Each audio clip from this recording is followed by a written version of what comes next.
Hello, everybody. Welcome to the Year in Space Hangout with NASA and PBS LearningMedia.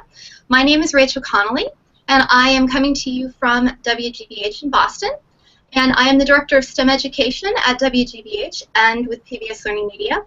And this Hangout is an interactive program specially designed for educators. And we're going to spend the next hour exploring some of the science and stories behind the standards. And tonight, in honor of astronaut Scott Kelly's safe return from a year in space last night, we're going to focus on the unique laboratory that is the International Space Station.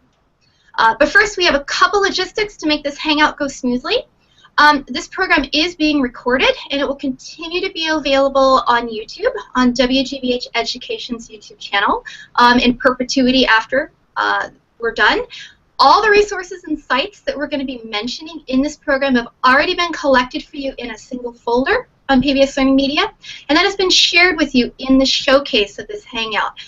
Throughout the program, we're going to be sharing additional sites and resources through that showcase, and all you need to do to get to it is to click on the grid in the upper right corner of your window or the yellow tag at the bottom, depending on what version of Hangouts you're in, and that will get you to the showcase. There's also going to be time for Q&A throughout this program, so please ask any questions you might have using the Q&A app also found next to the showcase link. And finally, we are on Twitter at #StemEd, as seen here in my lower third right there. And if you need to communicate with us or if there's technical difficulties, that's where you can find information. So let's jump right in and take a quick look at astronaut Scott Kelly's mission. And we're going to do so with a short clip from PBS's A Year in Space that premieres at 8 o'clock Eastern tonight. So let me turn that on for you.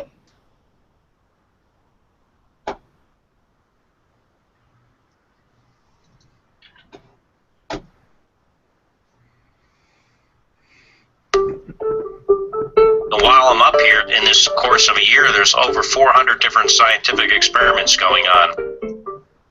You know, my primary responsibility is being the operator of these experiments. The study that we're doing with me and my brother on this twin study has a lot of applications to things on Earth with regards to trying to improve our health as we age, because things change up here much more rapidly.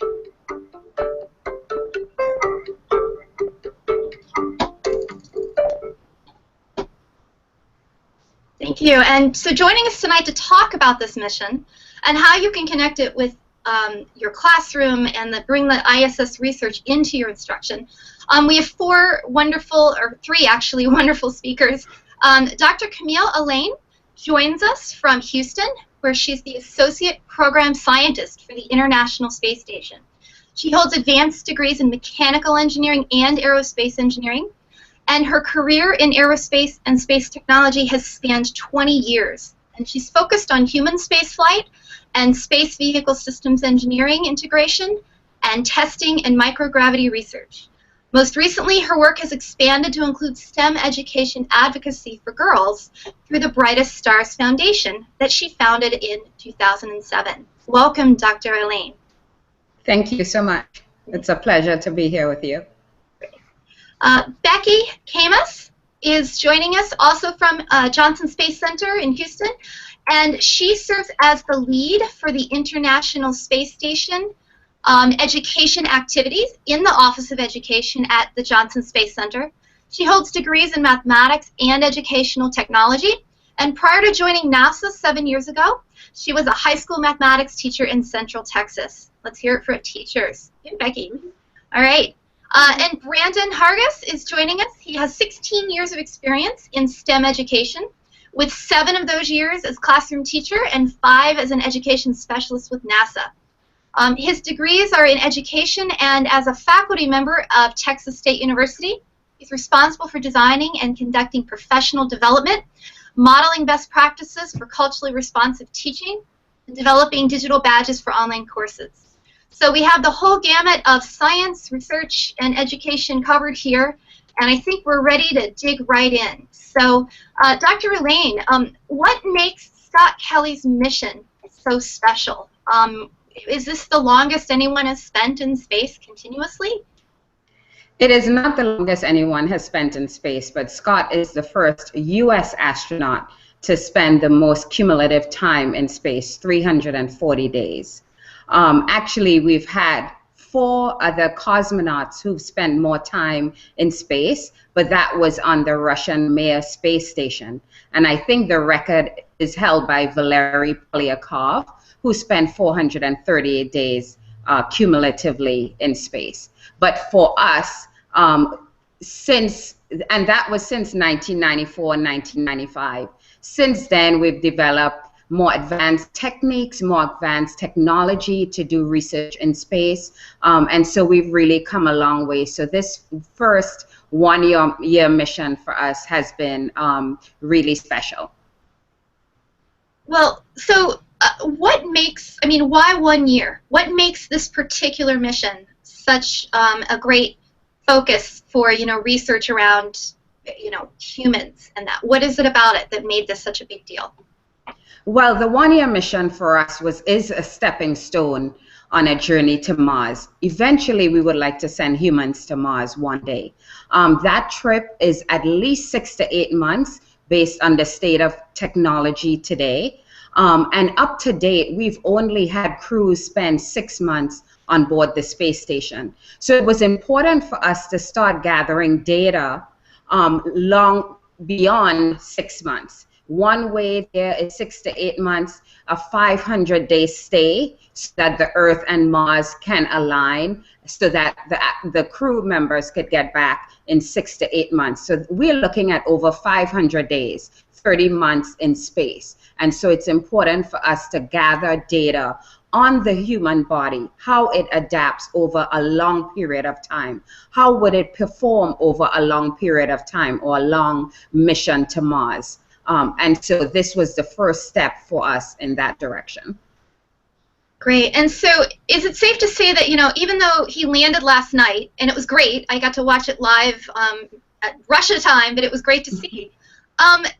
Is it safe to say that, like, the mission, hasn't actually ended? It really has just sort of begun, because now you have to do all the research.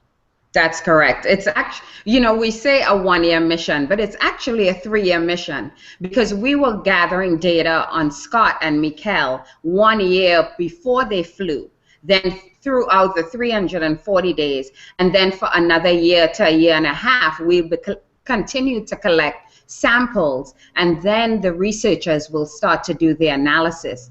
We won't start to see publications anywhere from 6 months to 6 years on the results of this mission. So it really is more than a 1-year mission. It's actually 3 years and more. Wow.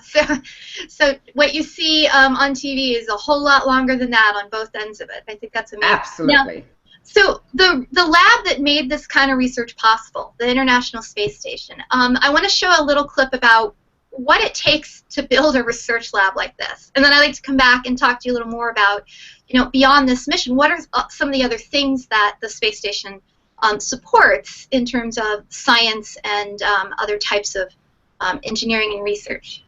Sure.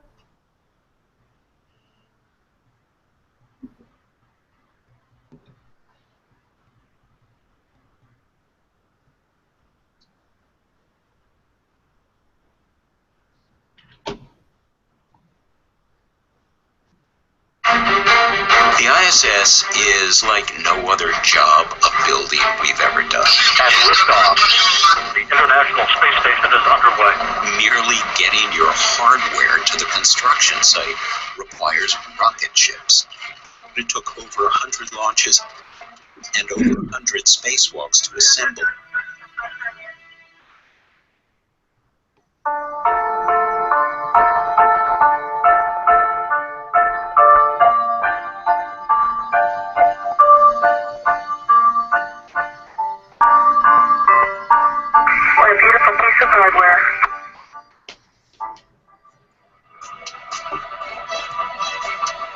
You see that big truss element that was added to the port side of the space station?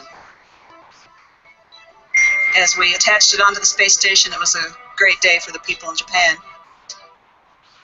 That's pretty amazing. That's pretty cool. When I came through here, there wasn't a note here. it's 1 million pounds over the size of a football field, flying around the Earth 17,500 miles an hour in a vacuum. And it works.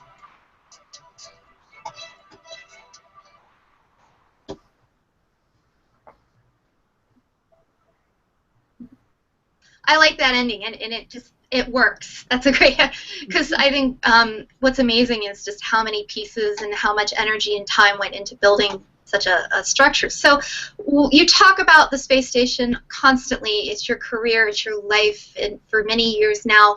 What surprises people the most about it when you talk about it as a laboratory? I think what surprises people the most is the breadth of science that we do on board the space station, what the facilities allow. It is a multidisciplinary lab, meaning that we can support many many variety of scientific disciplines. Specifically biology and biotechnology. We do investigations in the physical sciences, studying combustion, studying how fluids flow in space, critical for the design of spacecraft engines. We use the space station as a test bed for technology so that we can advance technology to help us go beyond Earth orbit. The presence of astronauts and crew members act as human subjects. So we do extensive human research like was done for the one-year mission. We also use the platform to study Earth because of the vantage point that it has, 400 kilometers above the Earth's atmosphere. We're able to see the view of Earth that allows Earth scientists to study different features of our Earth, dynamic events, observe the weather, observe climate change. We're also able to deploy instruments on board the space station that can look out to space and study space and try to answer questions like, what is the origins of the universe? And then lastly, but most importantly, from my perspective and the audience here of educators, is that the presence of the astronauts we know really inspires students. And so we use that opportunity to give them access to the space station by allowing students to compete in different educational challenges or to be involved in designing science experiments that actually are conducted on the space station so that they can be engaged in a more deeper way in their studies of science, technology, engineering, and math. So it is a multidisciplinary lab and a lab where we've been discovering things that have a benefit to us here on Earth, but also helping us further our human exploration goals.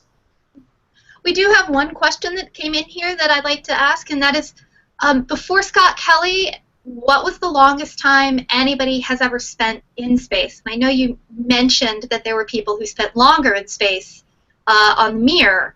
And I believe, was it 400 or 500 something days? Yes, 438 days by a Russian cosmonaut on the Mir space station. And just out of curiosity, do you know anything about how, you know, his return went? Like, when he came back and at home, I mean, was it for the purpose of to see how long he could be up there, or was he up there, you know, just happened to be up there on a very long mission that had nothing to do with human physiology? So this was back in the day when, first of all, the Mir space station was solely owned by the Russians. It was not an international collaboration. So it was a Russian spacecraft. And I think if I remember correctly, that was during the time of the Soviet Union and the ending of the Cold War. And he was stuck on the Mir space station from the transition to the Soviet Union and the fall of the Soviet Union and when the Russian government came into power. So not necessarily a great reason to be up there for. No, not at all. That's wow. That's a great story. Thank you for sharing. So, Becky, I'm going to go to you next. You were a teacher before you worked with NASA. And how do you go from teaching the school to the ISS being your new classroom? Sure. Well, it's actually a teacher that got me here today. When I was in high school, some of my science teachers got me involved in NASA education programs. I went to college. I became a teacher myself. I taught mathematics and was still interested in the programs that I had participated in as a student. Happened to get a chance to come down and work with those during the summer as like a counselor or a mentor for the students. And the fourth time I came down here, they're like, hey, by the way, we have a job opening if you're interested. And I was like, just tell me where to sign, and I will be here. So I've been here almost 7 years. Started out in an office called Teaching from Space, where we focused on on-orbit education. And I've now transitioned to a project called STEM on Station, where we're focusing definitely on the on-orbit, but this time specifically about the International Space Station, which is, to me, the ultimate classroom. So how do teachers, how do you help teachers connect their students and classrooms to the ISS? What are some of the main mechanisms for doing that? Absolutely. So STEM on Station, we're actually responsible for all of the resources and opportunities associated with the International Space Station. We collect them all. Some are offered through NASA Education, some are offered through the ISS Program Office, or some of our partners or the ISS Programs Office partners. But we collect it and we put it all in one place, the STEM on Station website, which is in your folder, I believe. And yes, is actually in the showcase. Excellent, in the showcase, and that's where students and teachers can go to find the latest and greatest resources and also opportunities. Like one of the opportunities we have right now, we're looking for educational organizations that are interested in chatting with the astronauts on board the space station, and there's actually 2 different programs that we do that through. One's called In-Flight Education Downlinks, and the other is called ARIS, or Amateur Radio on the International Space Station. Both programs let you talk to astronauts just through kind of 2 different ways of technology, but all of that can be found on the STEM on Station website, along with lesson plans, videos, really anything space station that a student or educator could want. We tried to put it all in one place. Great. So now I'm going to ask you, Becky, you deal with connecting and scheduling a lot of the classrooms that talk to the astronauts in the station. Mm-hmm. So in your time doing that, what is the greatest question you've ever heard a student ask an astronaut? Oh my goodness, they actually asked it to Scott Kelly, and it was my favorite question. They asked him, he said he had never gotten this question before. They asked, what is the #1 rule in space? And being a movie fan, we were hoping that the #1 rule in space is you don't talk about space. That's that's not what he said. He actually came up with be nice to each other and eat your vegetables, both of which are very important things to do on the International Space Station. Very important.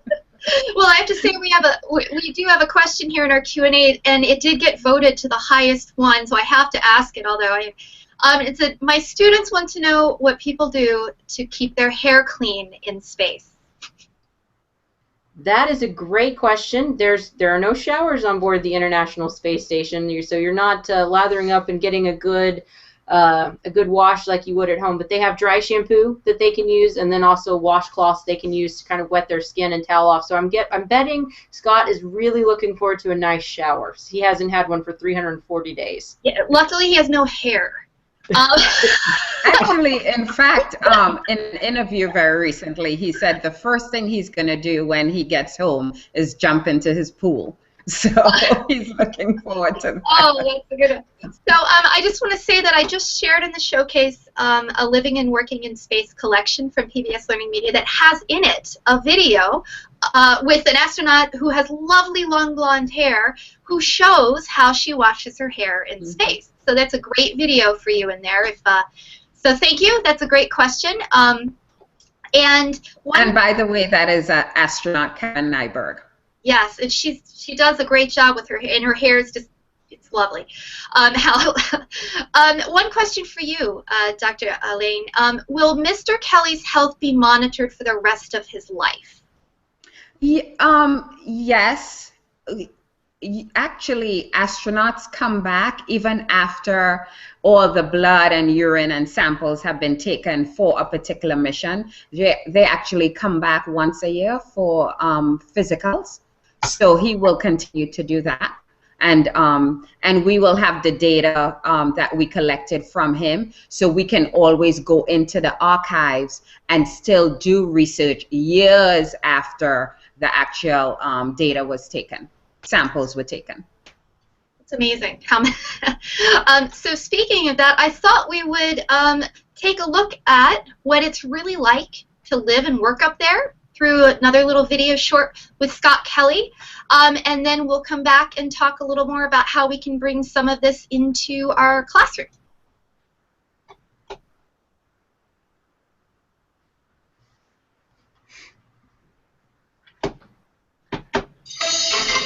know, we have a lot of jobs up here.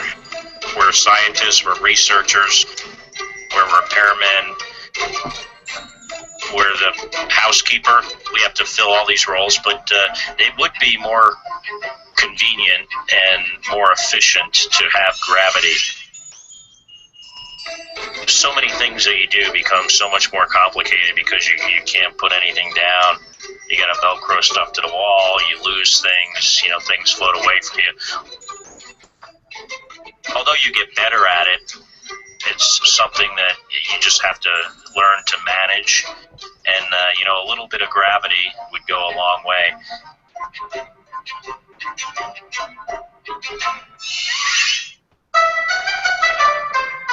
You do get used to living up here, and you know, sometimes I think I feel completely normal, but then the next day I think, you know, I don't. Your digestive system, you know, some days it feels okay and other days not. It's interesting. I sleep okay. I mean, I definitely miss the weight of the blanket and the feeling of the sheets and the pillows and stuff like that. You don't really have that sense up here. But, you know, the one advantage of living here in general is, you know, a lot of the aches and pains you have on Earth after a while go away because you're not using your joints and your muscles much. Could you live like that for a long period of time? Yes. Would you like to live like that for a long period of time? Like years? You know, maybe not.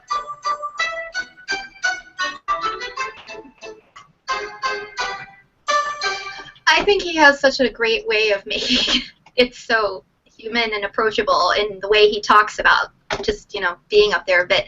And I loved everybody was sort of chuckling throughout that down here, including me.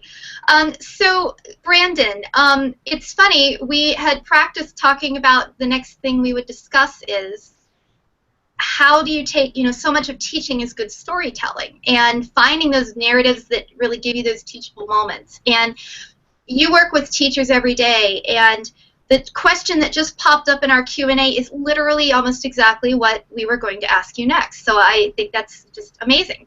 So, so from Chelsea, she asks, so what are some of the most popular activities that classroom teachers can implement in their classroom with little to no cost? And I think that sort of leads into what you hear frequently about teachers asking, you know, why should I teach about things in the International Space Station?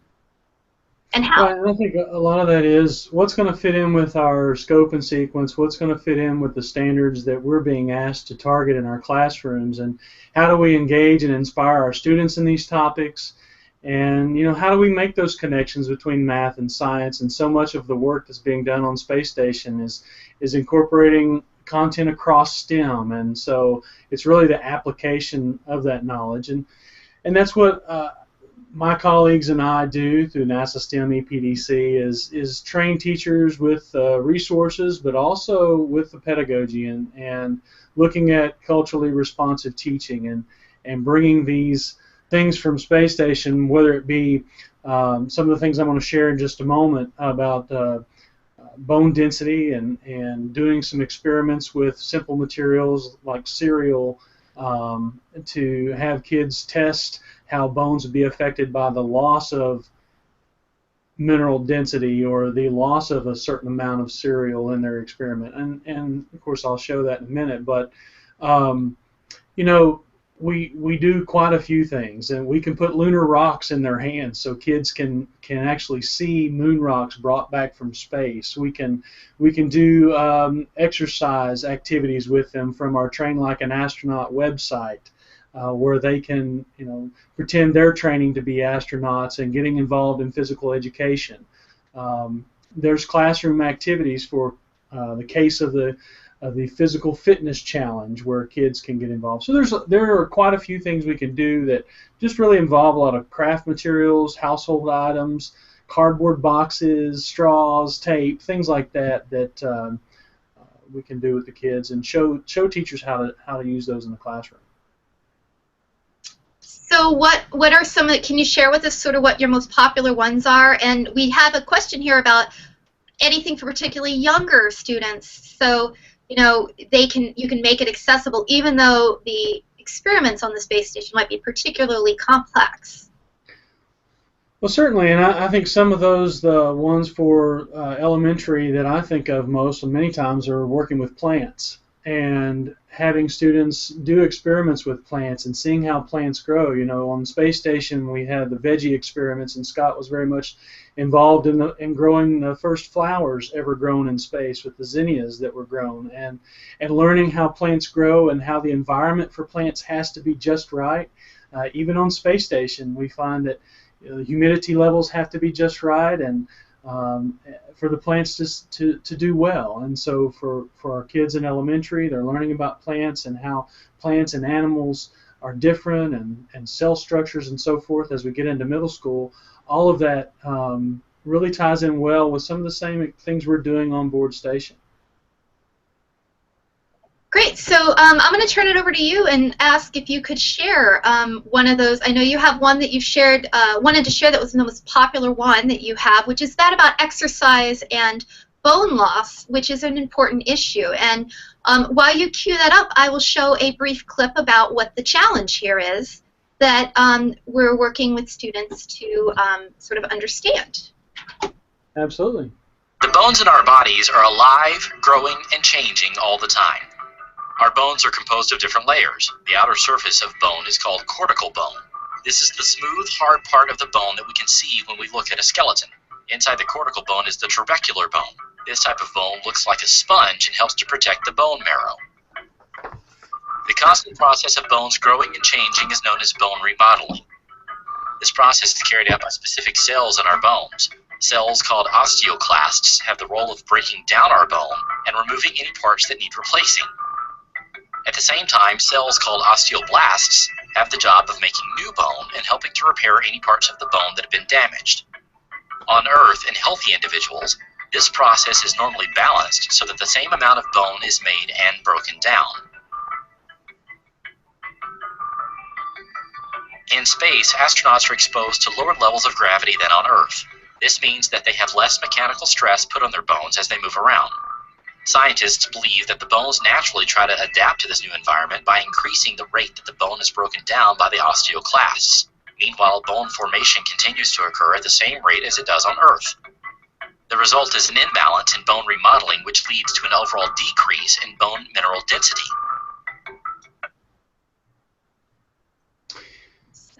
Exactly. So I'll stop there. I know that the entire video is available for them in our collection of resources, but so walk us through how the challenge of, I understand that bones weaken very quickly, which not only is a problem if you're trying to stay up there for a while and get to Mars, but it's also an opportunity to learn about similar things like osteoporosis on Earth, because you have a scientist, a researcher here whose bones are very quickly deteriorating. And how quickly do they deteriorate compared to healthy people on Earth again?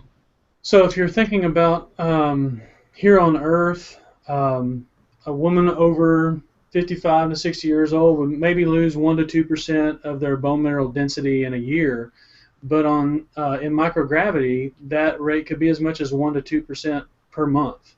So wow. It's a pretty drastic amount of loss that can take place. And interestingly enough, the concern is not many times so much about what might happen to the bone with that amount of loss, but you have to think about where is it that all of that calcium goes. And so that's going to go through the kidneys, and so you can imagine, you know, all of that building up and causing issues with the kidneys and the endocrine system. So along with that, I would share a few of the resources. As we've talked, one of the big activities that I've done over the last year and looking at year in space has been with bone and looking at how bone mineral density is lost. And there are some definite connections to our standards in the next generation science standards. You have the LS1A structure and function. For elementary, it's about internal and external structures and function. And then when you get into middle school, it's more geared towards complex cell structures and functions. And then we also tie in some engineering design challenges, and I'm going to share one with you. I also want to shout out to mathematics, the language of science, just to say that, you know, there's variables and equations that are used in all of these activities. There's data sets for students to create and look at. I want to mention one of my success stories is down in Weslaco, Texas, at the Weslaco ISD. I've been doing a series of 5 workshops this past school year, and one of the many activities that we've worked with has been STEM on Station resources. This one actually comes from the NASA astrobiology unit, where we built 3D models of cell membranes. And these teachers are going back to their classroom. They're taking the lessons that they're learning about and seeing modeled for them. They're taking them back to the classroom and implementing them with the students. And we have other success stories all around the country from all of our specialists doing this type of work. I would mention that the activities that we bring from NASA Education, we really try to put it in an inquiry learning format. So we provide a lot of the resources in a 5E format. And you can see here I've kind of quickly on the slide put this together, but you might engage students in talking about to bring in culturally responsive teaching, talk about their prior experiences or their own cultural background. And here you see we can talk about the Mayan bone setter as being a very important person in that culture, and what it is that a bone setter would do, and read stories about bones and do some, you know, just some fact finding and research with students about the history of bones and how we've looked at bones over time. Then this activity, Bag of Bones, the kids, the students in the classroom, this is a great one for elementary, use cereal puff, corn puff cereal, and fill bags with different percentages of the cereal puffs, from 100% all the way down to 50, and then they drop heavy objects on it and see how does the loss of their quote-unquote bone density affect the amount of pieces that are broken in the bags. It's a good idea to have a broom and dustpan around, and some other great tips that we give in our webinars regularly to teachers about that. Some other things that you can extend the learning from the physical fitness challenge, like putting on the bone, where they test out models with an internal structure and models without, or holy bones, where they cut out paper bones and punch holes in them and then tug them apart to see how long it takes to break the bone based on the number of holes. All of this allowing them to gather data and also make graphical representations of that. And you could get into percentages, ratios, proportion as well. Bendy bones is another, with chicken bones and vinegar to weaken the bones over time and see how, if you continue to weaken the bones, how does that continue to allow the bones to be deformed. A new one that's coming out that STEM on Station is going to be bringing forward soon, probably later this month or next month.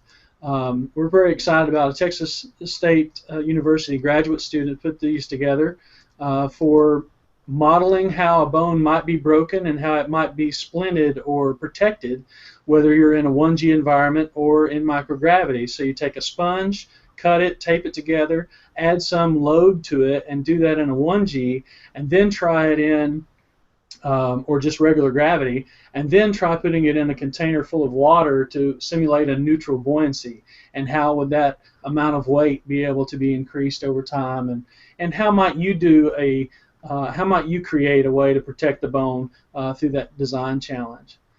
And last, I always try to talk about literacy across the content. And so in teaching about bones, maybe students are writing short stories, maybe they're doing a podcast or a vodcast, or maybe they're just taking a test and labeling bone names and structures and telling what they've learned from the lessons.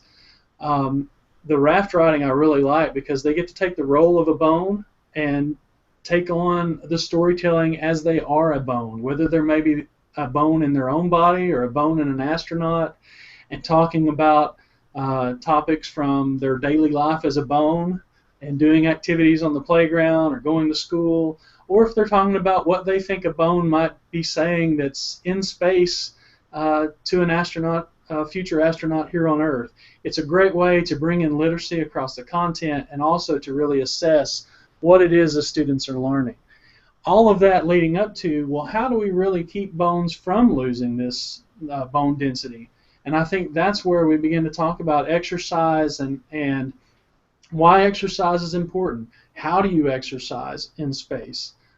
These are great questions that you can elicit prior knowledge and from your students prior to starting kind of this research and exercise and doing some exercise activities. To see where they are and what they think and how they predict exercise might be different. Great, and I like the bringing the issue to a design challenge, because the one thing that the wonderful amount of resources you sent us over, and there's a lot of videos and lesson plans at the link that in the showcase that we shared with you, was the idea that you could posit this as a challenge to come up with ways to exercise in space or in microgravity and design like a playground, if you will, for astronauts or people who are, not in gravity. So it can be a physics challenge because you have to start thinking about what does it mean to not have gravity around you. It can be a physical, biological issue of how your body and bones, responds to forces of gravity. It's great because it gives you a lot of different angles. I'm going to show a brief clip from one of those videos because it highlights some of the different things that NASA has designed for exercising on the space station. So I'm going to share that really quickly with everybody here, and we can take a few moments to watch that. Could show us some of the equipment that the astronauts use to stay healthy. I'd be really happy to talk to you about the exercise equipment that they have in space. The astronauts have 3 different pieces of exercise hardware that they use. They have a treadmill, they have a stationary bicycle, and they have resistive exercise. This is called SAVIS. It's like the astronauts' stationary bike. In space, since they don't have gravity, they don't need a seat to sit on. The astronauts just let their bodies float. So they have special shoes that can clip into the pedals, like that. And now they won't float away while they're exercising. This is the ARED, which is kind of like the astronauts' weightlifting machine. Here on the ground, the way that we do our weightlifting is we use barbells and dumbbells to provide resistance to make our muscles strong. But in space, those barbells and dumbbells wouldn't work because without gravity, they don't weigh anything. So instead, they have to use this special machine, ARED. The way it works is it has these 2 cylinders, and all the air is pushed out of those cylinders, and that creates a vacuum. So the astronaut has to pull against the vacuum to lift the bar, which gives the bar a certain amount of weight.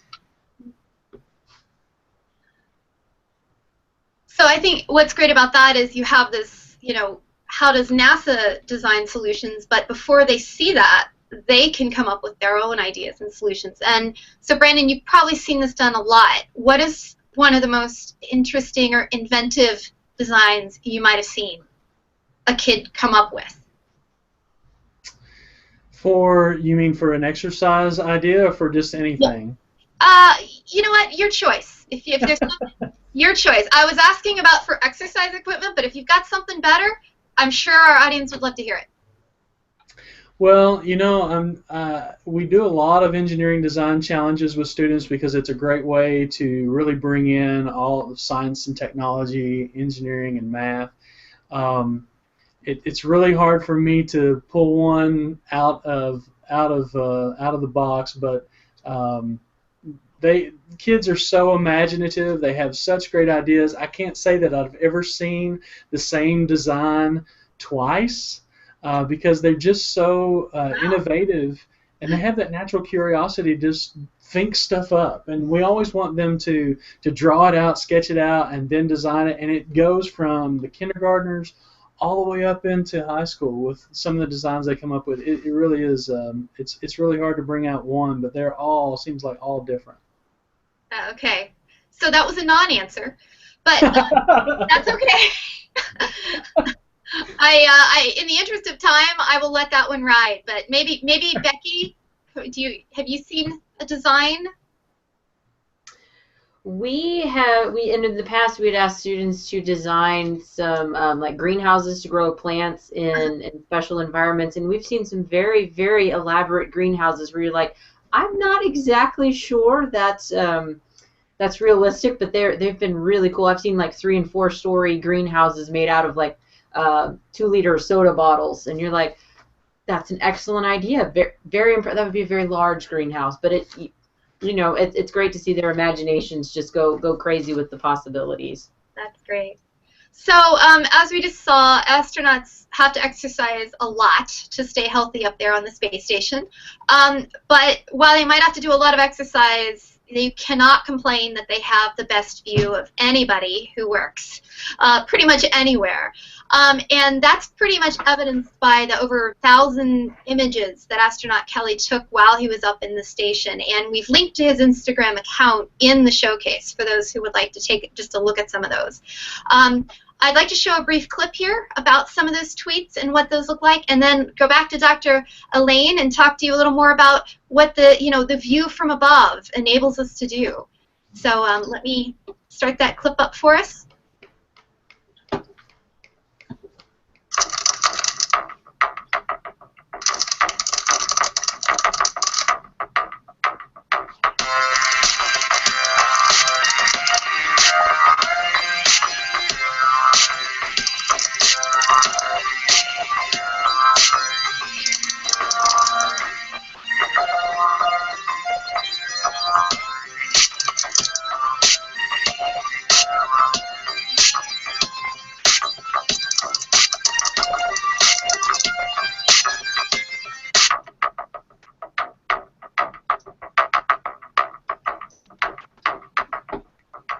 So he's also a poet, apparently, because those were some beautiful tweets, not just the images, too. But so Dr. Alleyne, we have satellites that take pictures of Earth all the time.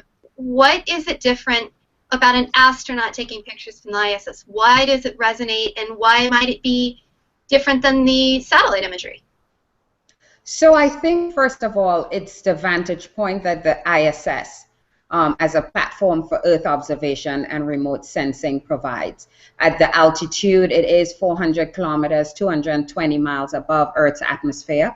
It actually sees 95% of the populated land mass every 1 to 3 days, which is also 85% of the Earth's surface. So we are able to see many different parts of the Earth many times within a day, varying lights. Whereas with a satellite, it's usually, especially those in geosynchronous orbit, they're over one spot on the Earth. And so you see the same part of Earth the same time every day. The ISS does not do that. It allows you to see the same spot at different times of the day. And actually having the eyes and hands of the crew members being able to take images really allows for flexibility and agility, especially when there are dynamic events like hurricanes or volcanoes or typhoons happening.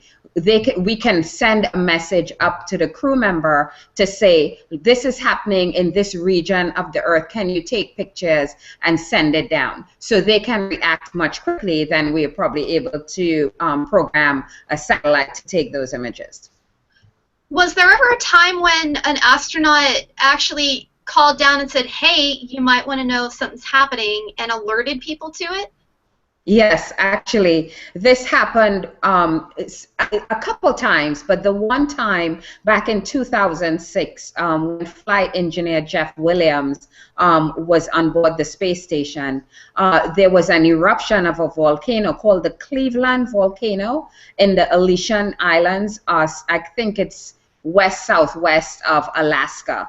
And there was an eruption that actually he witnessed. And so he was able to call down to the Alaska Volcano Observatory to alert them. And then as the ISS flew over, he was able to take photographs of it and send it down. That eruption lasted about 2 hours. But that is an example of where a human in the loop was really critical and added a huge contribution to responders on the ground.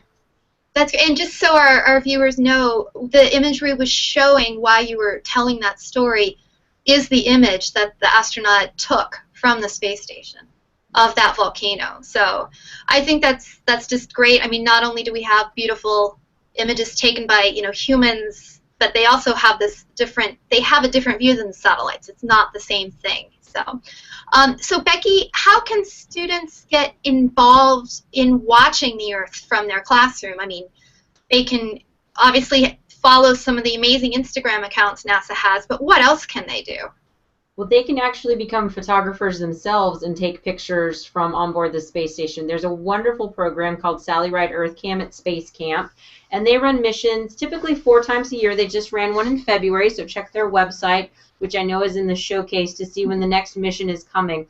But students have the opportunity to go online, find a target using the tracking for the International Space Station, find the latitude and longitude of what they want to take a picture of, find when the space station is going to be over it, and input those commands. They go up to a camera on board the space station. The camera will take the picture, and it gets sent back down to the student. So they're actually the photographer of these images, and it's a great activity. Really, middle school, high school, you can skew it down a little lower towards some of the upper elementary grades, and great for, I mean, you're talking latitude and longitude.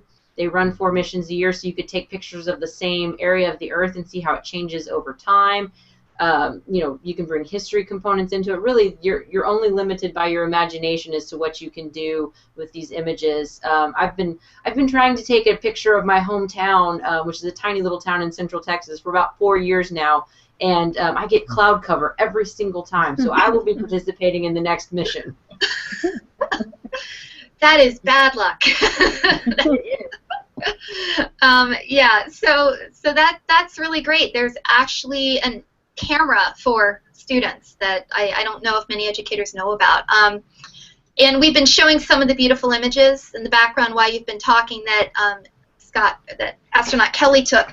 But I think another thing, when I first saw these, I couldn't believe that. I mean, I'm in astrophysics in my background, and I've seen a lot of crazy, pictures but these almost look biological. Like, you can't, you almost don't know where these are from. And I think the question of how to use these types of images, and there's a range of ways. So, Brandon, what are some of the things you've seen educators do with pictures like this?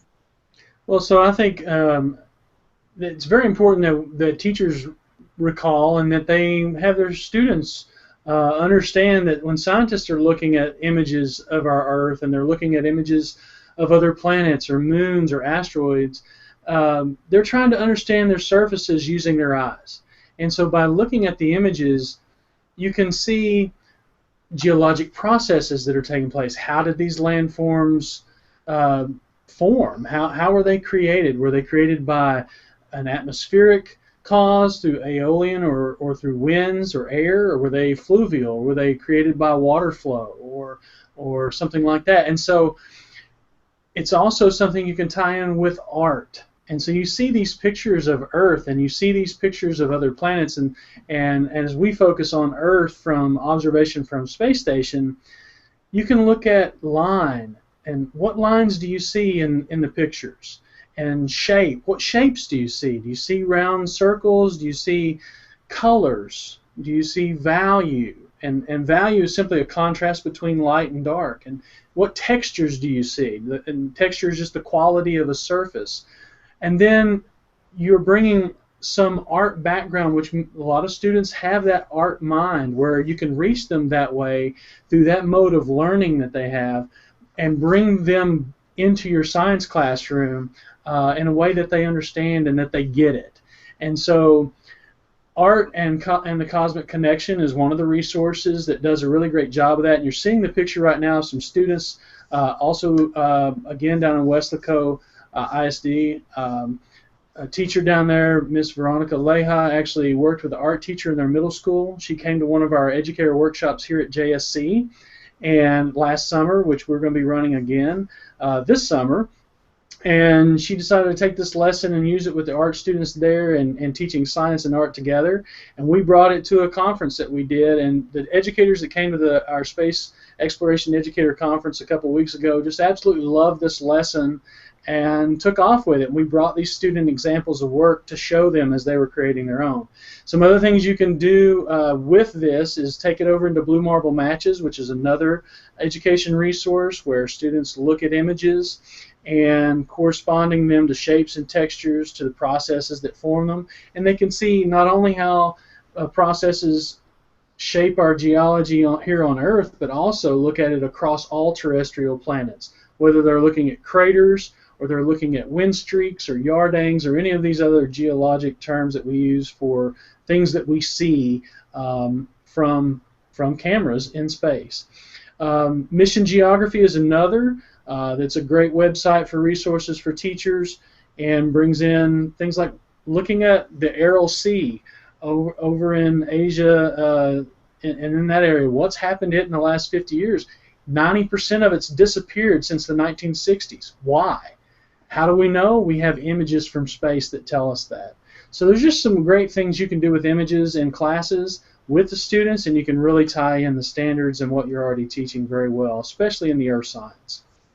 Great, and I think the big message there is, even if you teach science, don't see this as only an art endeavor. It's about learning to observe and see details and look at something, and then by translating it and processing it and turning it into art, it's actually about helping you understand what you're looking at and making an observation. So, I mean, it's to me, it's sort of the ultimate STEAM. You know, when you talk about STEAM type of activities, this is what a good STEAM activity looks like. You know, art teachers can use it to bring in science. Science teachers can bring in art. It's a win-win. So, it is time for Q&A, and I have a lot of questions in the Q&A thing rolling in. But if you have any questions for Dr.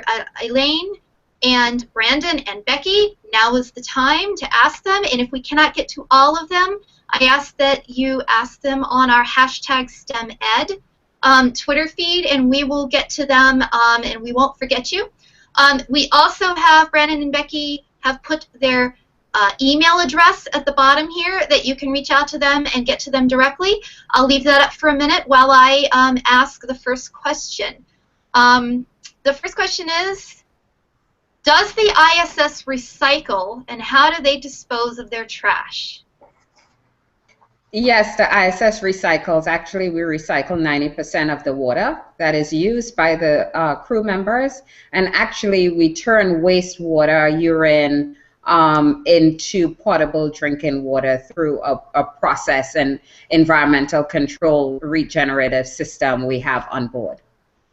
Great. And then with the trash, we fill up our, we call them non-reusable spacecrafts that actually don't come back they don't land on Earth. They actually burn up in the Earth's atmosphere. So we fill those up with trash, and they get burnt up upon re-entry to Earth.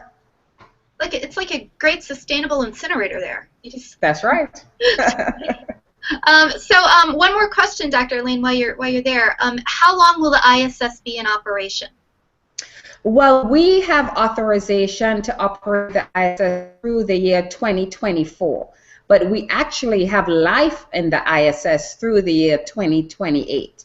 So it is a matter of getting agreements from our U.S. government and our international partner governments to extend the operation through 2028, but at least through 2020 right now.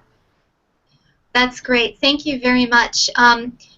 Any last words that we didn't get to touch on that you think? I do have two that were asked. Two different people asked a similar question, and I'm trying to see how to meld them. But the question is, the ISS also means, global inter-country partnership. I'm sorry, there's a word, and I don't know why it's escaping me right now. But the fact is that it's international for a reason here.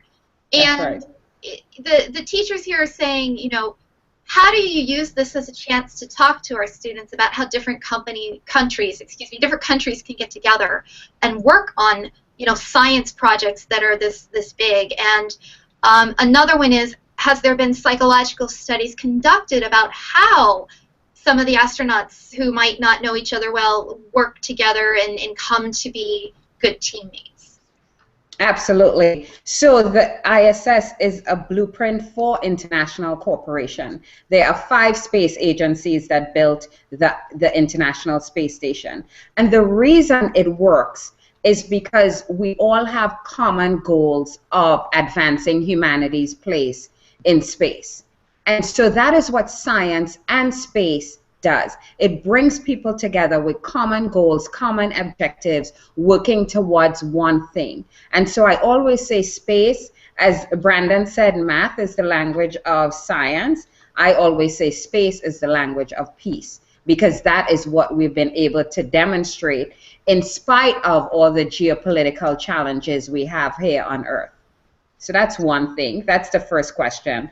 The second question is, yes, we actually conduct psychological evaluations on the crew members during long-duration space flight. So there's a specific investigation called journals, where our astronauts write in journals periodically, whether it's once a week or every few days. And then those journals come back to Earth, and the researchers assess those journals and evaluate the journals for what is going on psychologically while they are confined for not just a long period of time, but in that small space. And so that would be critical for us to know on a journey to Mars, because the spacecraft is going to be much smaller than the International Space Station. Wow, and I love those words that, space is a blueprint for peace. That's a great thing to leave us on. I would love to thank Becky and Brandon and their email address here if you'd like to reach out to them. Dr. Camille, Alleyne, your time has been great, and we are now at the end of our time together. We hope you enjoyed the program, and our conversation will continue on Twitter at #STEMEd if you would like. And please tune into A Year in Space that is premiering right now on your local PBS station, and you have a wonderful night. Thank you, everybody. Bye. Bye.